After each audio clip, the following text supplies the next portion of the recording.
नमस्कार, आप देख रहे हैं एसपीएन 9 न्यूज। 2022 के विधानसभा चुनाव से पहले भूपेंद्र पटेल को गुजरात का मुख्यमंत्री बनाया गया था। तब कहा जा रहा था कि उनको चुनावों तक कुर्सी पर बिठाया गया है, जैसे टेस्ट क्रिकेट में नाइट वॉचमैन हुआ करते हैं। तब तो अगले मुख्यमंत्री का नाम भी चर्चा का हिस्सा बन चुका था। लेकिन चुनाव बाद क्या हुआ? भूपेंद्र पटेल ने मोदी का रिकॉर्ड भी तोड़ दिया और वो कुर्सी पर भी बने हुए हैं। राजस्थान और मध्य प्रदेश में होने जा रहे विधानसभा चुनावों में भी करीब करीब वैसी ही चर्चा है।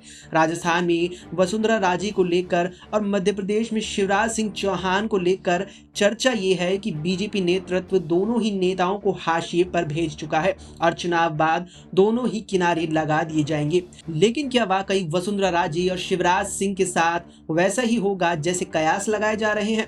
मान लेते हैं कि कुछ चीजों को लेकर दोनों ही नेताओं के मोदी और अमित शाह के साथ निजी मतभेद हों, लेकिन राजनीति में ये सब कहां तक मायने रखते हैं। यहाँ हम कुछ ऐसे ही कारकों को समझने की और समझाने की आपको कोशिश करेंगे, जिनकी बदौलत राजस्थान में वसुंधरा राजे और मध्य प्रदेश में शिवराज सिंह चौहान की राजनीतिक हैसियत बरकरार रहने की प्रबल संभावना लग रही है। सबसे पहले बात करते हैं मध्य प्रदेश की।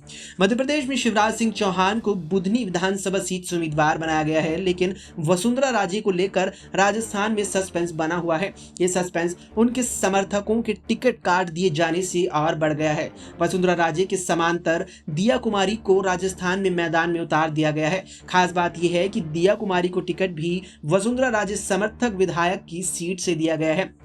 ऐसा संकेत समझा जा रहा है कि वसुंधरा राजे के साथ साथ राजस्थान बीजेपी के दिग्गज नेता और देश के उपराष्ट्रपति रहे भैरव सिंह शेखावत का प्रभाव पूरी तरह खत्म करने की कोशिश हो रही है। लेकिन 100 बात की एक बात, 2024 का आम चुनाव सिर पर है। विधानसभा चुनाव खत्म नहीं होंगे कि आम चुनावों का माहौल बन जाएगा। ऐसे में कोई क्यों इतना बड़ा जोखिम लेगा?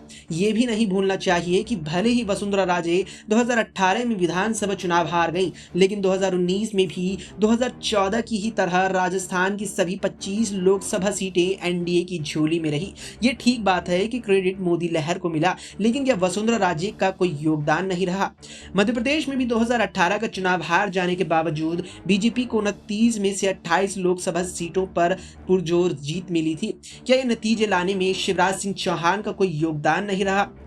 इसके अलावा अगर बात करें तो जब उमा भारती, कल्याण सिंह और बीएस येदियुरप्पा जैसी नेताओं की बीजेपी में वापसी हो सकती है, तो वसुंधरा राजे और शिवराज सिंह चौहान ने कौन सा गुनाह किया है? उन नेताओं ने तो नेतृत्व को चैलेंज कर अलग रास्ता तक अख्तियार कर लिया था, लेकिन इन दोनों नेताओं ने तो ऐसा अभी तक कुछ भी नहीं किया। वसुंधरा राजे और शिवराज सिंह चौहान में से किसी ने भी ऐसा कोई काम नहीं किया जिससे बीजेपी को नुकसान हुआ हो। फिर उनको सीएम न बनाए जाने की कोई वजह यहाँ पर समझ बिल्कुल नहीं आती। ये तो हर कोई मानता है और हर किसी को हकीकत भी मालूम है कि जैसे वसुंधरा राजे के कद का कोई भी नेता राजस्थान में नहीं है, बिल्कुल वैसे ही शिवराज सिंह चौहान जैसा लोकप्रिय चेहरा भी मध्य प्रदेश में नहीं है। फिर भला हड़बड़ी में किसे विकल्प बनाया जाएगा? इसके अलावा पिछले ही साल यूपी के मुख्यमंत्री योगी आदित्यनाथ और बीजेपी आलाकमान के बीच तकरार की खबरें खूब चली। इस बात की भी खूब चर्चा हुई कि कैसे योगी आदित्यनाथ ने प्रधानमंत्री नरेंद्र मोदी के पसंदीदा नौकरशाह रहे अरविंद शर्मा को चुनाव से पहले मंत्री नहीं बनाया। तो भी मोदी शाह के साथ उनके टकराव की खासी चर्चा हुई, लेकिन चुनाव जीतने के बाद वो न सिर्फ मुख्यमंत्री की कुर्सी पर काबिज हैं, बल्कि अब तो उनके समर्थक उनके लिए प्रधानमंत्री की कुर्सी पर निगाहें टिकाए हुए हैं। राजस्थान में इस संगठन से जुड़ी कुछ नियुक्तियों को छोड़ दें तो ऐसा भी कभी देखने को नहीं मिला है कि वसुंधरा राजे खुलेआम कभी भी प्रधानमंत्री नरेंद्र मोदी या अमित शाह को चुनौती देती नजर आई हो। और अगर शिवराज सिंह चौहान से मोदी और अमित शाह को इतनी ही चिढ़ होती तो 2020 में उनको फिर से कमान क्यों सौंपी जाती, ये एक बड़ा सवाल है। और फिर शिवराज सिंह चौहान ने ऐसा क्या गलत कर दिया है कि उनको दोबारा मौका ना दिया जाए? इसके अलावा 2015 में दिल्ली विधानसभा चुनाव, 2022 में हिमाचल प्रदेश और 2023 के कर्नाटक विधानसभा चुनाव के नतीजे बताते हैं कि बीजेपी को अपने स्थानीय और बड़े क्षेत्रीय नेताओं की नाराजगी बहुत भारी पड़ती है। तो क्या बीजेपी नेतृत्व थोड़े से टकराव के लिए दो राज्यों राज्यों में सरकार लौटा देगा, वो भी मध्य प्रदेश और राजस्थान जैसे राज्यों में जो बीजेपी का गढ़ माने जाते हैं। ऐसी सूरत में इस बात की काफी संभावना है कि बीजेपी के चुनाव जीतने पर राजस्थान में वसुंधरा राजे और मध्य प्रदेश में शिवराज सिंह चौहान ही मुख्यमंत्री बन सकते हैं।